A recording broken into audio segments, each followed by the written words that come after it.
নমস্কার বন্ধুরা, আমি শুভম চলে এসেছি নিউজ বাণী বাংলার নতুন একটি এপিসোড নিয়ে আপনাদের সঙ্গে।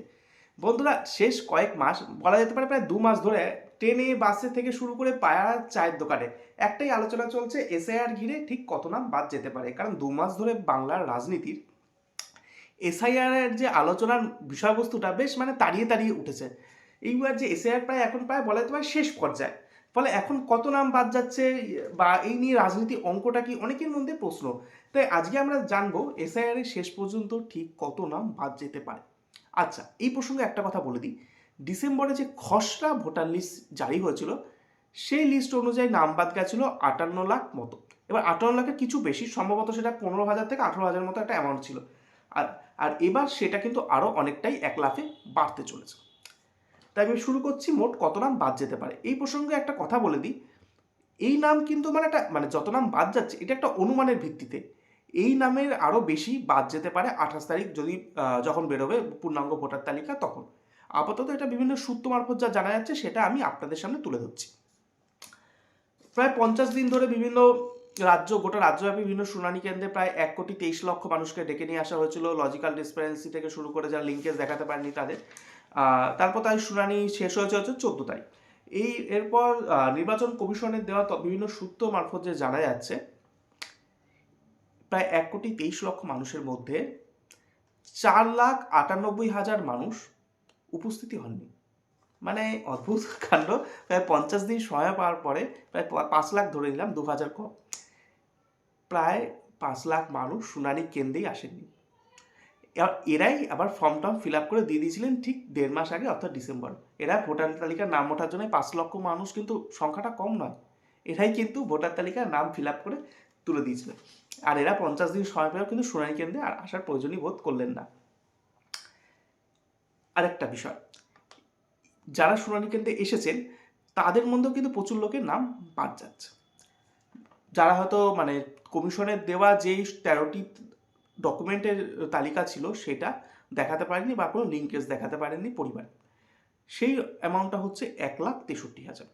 তাই পুরো যতজনের নাম বাদ যাচ্ছে সেটা আপাতত দাঁড়াচ্ছে 64,61,000। আপাতত এই অ্যামাউন্টটা সামনে আসছে। এইবার এখানে একটা কথা বলে দিই, এর মধ্যে প্রায় 50 লাখের ভেরিফিকেশন হবে আবার। এবার এর এই নয় যে 50 লাখকে আবার শুনানি কেন্দ্রে ডেকে নিয়ে আসা হবে। এর মানেটা হচ্ছে 50 লক্ষ মানুষের যে ডকুমেন্ট জমা দিয়েছেন এবং তাদের হিস্ট্রি খতিয়ে দেখবে মাইক্রো অবজারভার বা অবজারভার, যারা পর্যবেক্ষক রয়েছেন সেই পর্যায়ের আর সেই পর্যায়ের আধিকারিক। আর আনুমানিক প্রায় 10 লাখ মতো এখনো ভেরিফিকেশন, নর্মাল যে ভেরিফিকেশন পর্যায়ে আছে সেটা বাকি, সেটা সম্ভবত এইআরও বা ইউআরও পর্যায়ে হবে। সেটা সম্ভবত এটা ভেরিফিকেশন করে আপলোড করে দেওয়া হবে। অর্থাৎ যা একটা ফিগার দাঁড়াচ্ছে 64,61,000 হলেও সেটা হয়তো কিছুটা বাড়বে। অ্যারাউন্ড আমি যদি তর্ক বিতর্কের খাতিরে ধরে নিই 65 লাখ, আপাতত আজকের দিনে দাঁড়িয়ে 65 লাখ মানুষের নাম বাদ যাচ্ছে। এবার আপনারা তো বলতেই পারেন এই দল বলেছে 1 কোটি, ওই দল বলেছে 2 কোটি, এমন একটা যা শোনা যাচ্ছিল। দেখুন, নির্বাচন কমিশন তো কোনো টার্গেট নিয়ে আসেনি আজ আমি 1 কোটি নাম বাদ দেবো, কাল আমি 2 কোটি নাম বাদ দেবো। নির্বাচন কমিশন একটা সাংবিধানিক সংস্থা, তাদের কাজ হচ্ছে ভোটার তালিকা শুদ্ধিকরণ করে একটা লিস্ট বার করা। এর মধ্যে কোনো ডুপ্লিকেট ভোটার, শিফটেড ভোটার বা বিদেশি নাগরিক যাতে না থাকে। সুপ্রিম কোর্টে একাধিকবার পর্যবেক্ষণে এই প্রসঙ্গটাই বারবার তুলেছে। এইবার এখানে তো বিভিন্ন প্রশ্ন উঠছে এসআইআর ঘিরে, আপনারা সেটা দেখতে পাচ্ছেনই। আচ্ছা, এর মধ্যে একটা কথা বলে দিই, সেটা হচ্ছে যে কমিশন যে চূড়ান্ত যেদিন শুনানির তারিখ চলে গেছে 14 তারিখের পর কিন্তু দুটো পদক্ষেপ নিয়েছে। প্রথমটা হচ্ছে ডোমিসাইল সার্টিফিকেট।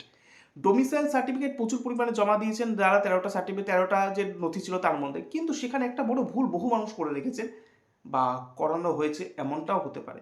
তার কারণটা আমি বলছি, ডোমিসাইল সার্টিফিকেট জমা দেওয়ার নিয়মটা হচ্ছে ম্যাজিস্ট্রেট বা সহকারী ম্যাজিস্ট্রেট বা ওরকম ক্ষমতা সম্পন্ন সরকারি আধিকারিকের স্বাক্ষর থাকলে তবেই জমা দিতে পারবেন। পশ্চিমবঙ্গের ক্ষেত্রে এমনই নিয়ম আছে। কিন্তু নির্বাচন কমিশনের কাছে যেই ডোমিসাইল সার্টিফিকেটগুলো জমা পড়েছে সেখানে নাকি তার চেয়ে কম পদাধিকারী সরকারি অফিসারের স্বাক্ষর নিয়ে বহু ডোমিসাইল সার্টিফিকেট জমা পড়েছে।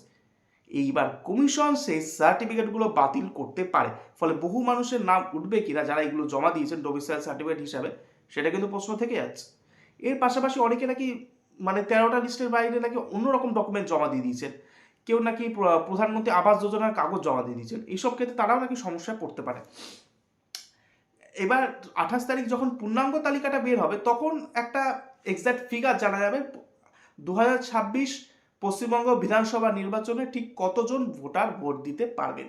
তবে কমিশন একটা কথা বলে দিয়েছে, 28 তারিখের পরেও যদি কেউ দেখেন তার নাম যদি বাদ যায়, তিনি ফর্মেট বা উপযুক্ত যে পদ্ধতি রয়েছে তার মাধ্যমে আবার ভোটার তালিকার নাম তোলার আবেদন করতে পারবেন।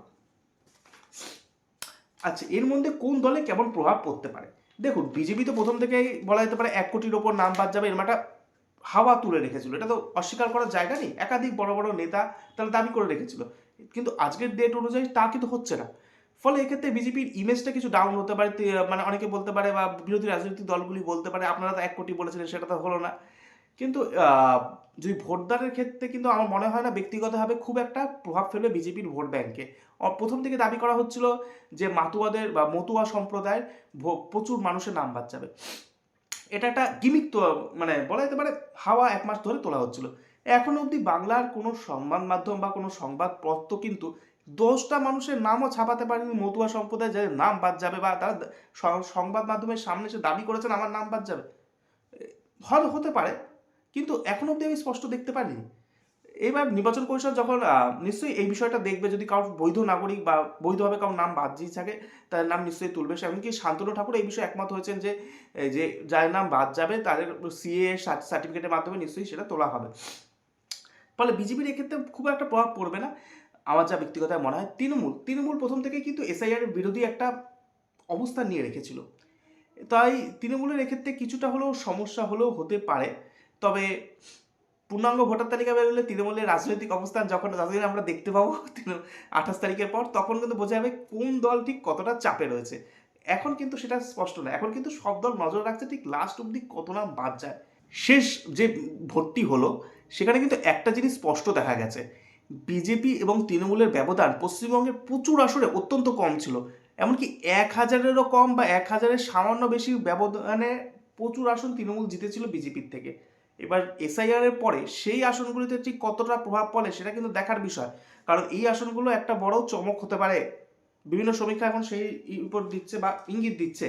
আর এসআইআর এর যে 28 তারিখের পরে যেই একটা যে বিভিন্ন ওপিনিয়ন পোলগুলি আসবে সেগুলো কিন্তু অনেকটা বড় ইম্পর্টেন্ট হতে পারে রাজ্যের জন্য, কারণ সেই ওপিনিয়ন পোলগুলি কিন্তু একটা ভালো ইঙ্গিত দিতে পারে। এখন যে ওপিনিয়ন পোল বা সমীক্ষাগুলি আসছে সেটা কিন্তু সেই নভেম্বর ডিসেম্বর এগুলোর সার্ভে নিয়ে এখন প্রকাশ করে। সাধারণত একটা ওপিনিয়ন পোল করতে, তারপর সব প্রকাশ করতে অনেক সময় লাগে। তাই এখন কোনো ওপিনিয়ন পোলের উপর ভরসা না করাটাই ভালো, কারণ এগুলো বিভিন্ন রকম বিভিন্ন ডেটা নিয়ে আসে। আমরাও বেশ কিছু ওপিনিয়ন পোল নিয়ে এসেছিলাম, তবে সেই সমীক্ষাগুলো তো আমরা করিনি, বিভিন্ন থার্ড পার্টি যেসব সংস্থা থাকে তারা করেছে। আমরা সেই তথ্যটা নিয়ে এসে আপনাদের সামনে নিয়ে এসেছিলাম।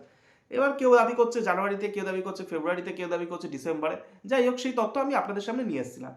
তবে ব্যক্তিগতভাবে বলবো যে এখন অবধি কোনো ওপিনিয়ন পোল পশ্চিমবঙ্গের বিধানসভা নির্বাচন কেমন হতে পারছে সেটা কিন্তু বিশ্বাস না করাই ভালো, সে বিজেপির পক্ষে হোক, তৃণমূলের পক্ষে হোক বা অন্য কোনো দলের পক্ষে হোক।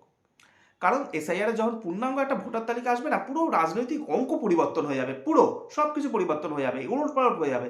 দেখবেন যেই ব্যবধান 1000 ছিল বা হাজারের কম ছিল, সেখানে কিন্তু রাজনৈতিক অঙ্ক অনেকটাই পরিবর্তন হয়ে যাবে। তাই 28 তারিখের দিকে আমাদের সকলকে নজর রাখতে হবে। আর 1.5 সপ্তাহ মতো আছে, সেই দিন যদি কমিশন পূর্ণাঙ্গ ভোটার তালিকা প্রকাশ করে, তাই সেই জল তখন কোন দিকে যায় সেটাই কিন্তু আমাদের সকলকে দেখতে হবে। এই প্রতিবেদন কেমন লাগলো তা অবশ্যই আপনারা কমেন্ট বক্সে জানাবেন। আমাদের এই নতুন ইউটিউব চ্যানেলটিকে সাবস্ক্রাইব করতে ভুলবেন না। ধন্যবাদ, সকলে ভালো থাকুন। নমস্কার।